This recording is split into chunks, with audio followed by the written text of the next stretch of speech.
Reci mi, da li smiješ da pozoveš bilo koju javnu ličnost i da joj saopštiš da se pojavila neka neprijatna vest o njoj koju ipak moraš da objaviš? Ajmo da zovemo Didi. Ajde. Ajde, evo, čisto da vidiš. Ajde. Volim, Didi, volim. šta radiš? Vi ste ovo rekao da se spremam da idem kod kuma, ti? Pa slušaj, sad smo dobili jednu škakljivu informaciju, a radi se o tebi. Dobro, kako? Jao, nije za telefon. A kakva je, kaži mi? I dokaze imamo sve. A kaži mi. Pa ne mogu da... Jesi sama? Jesam. Uslikali su te u Kanu sa jednim glumcem. A sa kojim glumcem? Pa ne znam, dakle, ali baš dostavili su nam fotografije na mail, stiglo je na redakciju.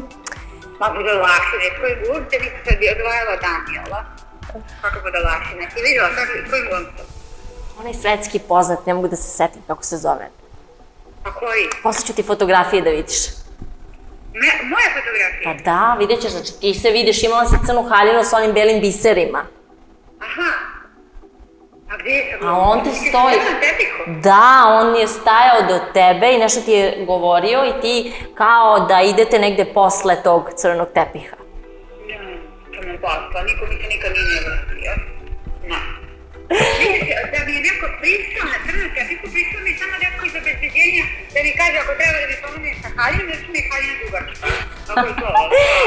Didi, stavo da ti kažem, Diki, ti si sad na speakerfonu, ja sam u emisiji, ja sam inače u emisiji, ovo se snima, imala sam zadatak da pozovem... Ti normalno? Pa nisam, ali nije...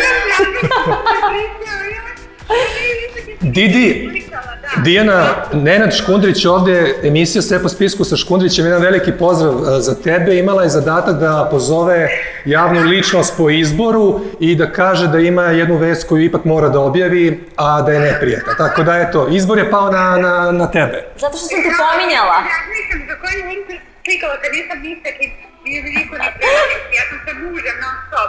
Pa da. Ja sam totalno bila u šoku. Znaš šta, ja sam to sve znala i iz tog razloga sam htjela da bi te zbunila, da bi bilo interesantno i uspeli smo u tome.